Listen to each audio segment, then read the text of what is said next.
Splatoon 2 est maintenant sorti et petit à petit une communauté est en train de se former. Parmi elles, un certain nombre de joueurs avaient déjà Splatoon 1 sur Wii U, mais ce n'est pas le cas de tout le monde. Ce guide a pour but d'aider les nouveaux joueurs qui découvrent Splatoon 2 sans savoir jouer au premier opus et qui veulent améliorer leurs compétences de jeu et leur gameplay. En gros, si vous débarquez et que vous ne comprenez encore pas grand chose à Splatoon, cette vidéo est faite pour vous. Ce guide sera composé de plusieurs parties, et dans cette vidéo, on va parler de la base des bases, c'est-à-dire de l'architecture du jeu et des différents modes disponibles.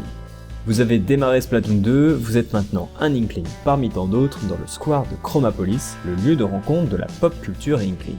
Les Inklings sont des calamars qui peuvent prendre une forme humanoïde et ils adorent se battre entre eux à coups de peinture.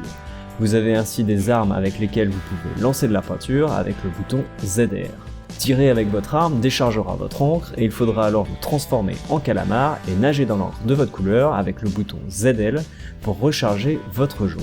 Se transformer en calamar permet de recharger votre jauge, mais cela permet également de vous déplacer bien plus rapidement et d'être quasiment invisible aux yeux des ennemis. Dans Chromapolis, vous trouverez plusieurs magasins. Vous pourrez acheter de nouvelles armes chez Sheldon.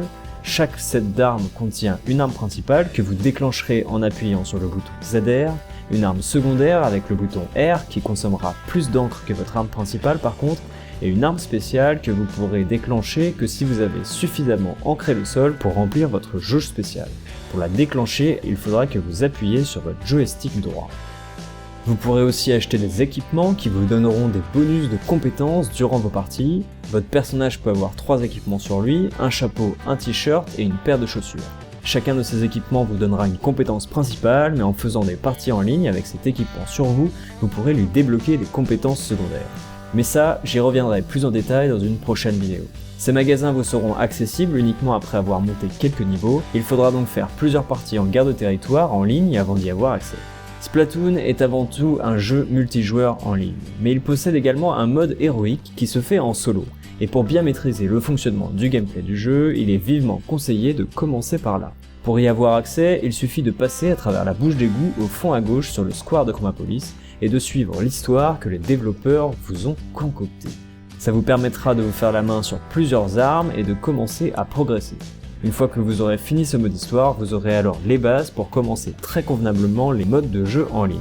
Ce n'est pas une obligation cependant. Pour ce qui est des modes en ligne, il y en a plusieurs et ils sont accessibles en vous rendant dans le hall qui se situe dans le bâtiment au centre de Chromapolis. Le mode principal, autrement appelé match classique, est la guerre de territoire. Dans ce mode, 2 équipes de 4 sont formées et le but du jeu est d'ancrer un maximum l'arène dans laquelle vous vous trouvez. Au bout de 3 minutes, l'équipe dont la couleur aura le plus de territoire gagnera la partie. Le but est donc de peindre un maximum, mais il est également conseillé de liquider vos adversaires en leur tirant dessus lorsque vous les croiserez, cela leur fera perdre du temps et vous donnera un avantage certain. Chaque match vous donnera des points de compétences qui vous aideront à monter de niveau, mais également de l'argent qui vous permettra notamment d'acheter de nouveaux équipements. La spécificité de Splatoon, c'est que vous ne pouvez pas choisir les arènes sur lesquelles vous jouez. Toutes les 2 heures, 2 arènes sont choisies et vous tombez sur une d'elles aléatoirement à chaque match. Sachez que si vous avez des amis sur la Switch, vous pourrez les rejoindre durant leur partie de guerre de territoire si vous les voyez en train de jouer dans le mode amis dans le hall. Dans Splatoon, il y a parfois des festivals qui sont mis en place.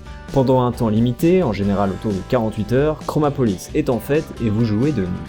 Pendant ces festivals, il vous faut choisir un camp et le défendre en match classique.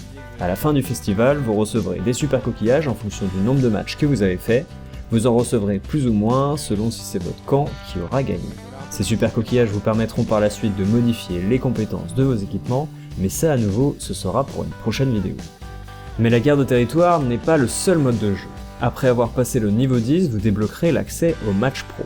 Ces matchs pro en 4 contre 4 vous feront toujours gagner de l'expérience et de l'argent, mais ils vous donneront également un rang.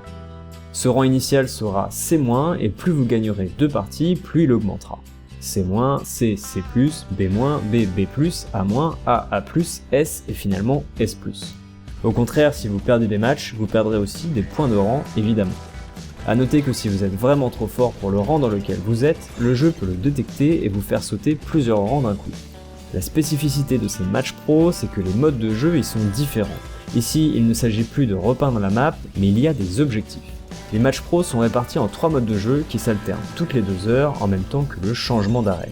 Le premier mode est la défense de zone. Sur la map, il y a une ou deux zones rectangulaires qu'il vous faudra peindre et garder sous le contrôle de votre équipe le plus longtemps possible. Lorsque le compteur de votre team sera à 0, vous gagnerez la partie. Si aucune des équipes n'arrive à 0 avant les 5 minutes réglementaires, la partie s'arrête et c'est l'équipe qui a le plus petit score qui gagnera.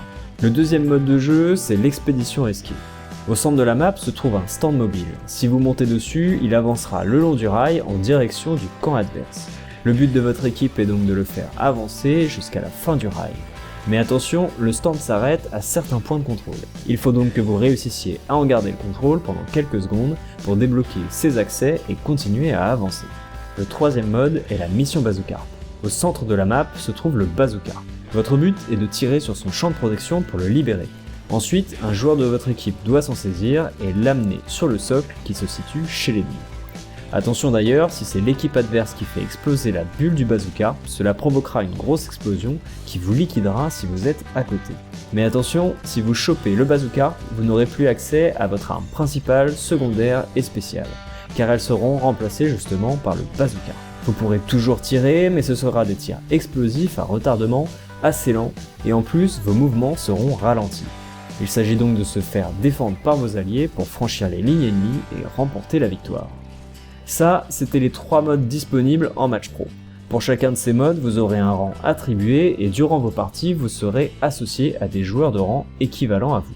Dans Splatoon 2, en plus des matchs pro, vous avez aussi les matchs en ligue. Ce sont les mêmes modes de jeu qu'en match pro, mais cette fois-ci, vous les faites en équipe. Avec vos amis, vous formerez une équipe qui ne changera pas tout le long des matchs. Il faut être de rang B- minimum pour y participer cependant. En y participant, vous aurez un power qui vous sera attribué et qui augmentera ou diminuera en fonction de vos victoires et défaites. Ce power est réinitialisé à chaque rotation de map toutes les 2 heures et en dépassant certains paliers, vous pourrez gagner des médailles et des récompenses. Bien sûr, vous pouvez jouer également avec vos amis Switch en mode 4 contre 4. Pour cela, il vous faudra créer une partie privée. Aucune récompense à la clé ici, mais ça vous permet de jouer entre amis sans risquer de perdre votre rang par exemple. Il existe un dernier mode de jeu, c'est le mode Salmon Run. C'est un peu particulier car c'est le seul mode en ligne qui n'oppose pas 2 équipes. Vous êtes toujours 4, mais c'est contre la console que vous jouerez.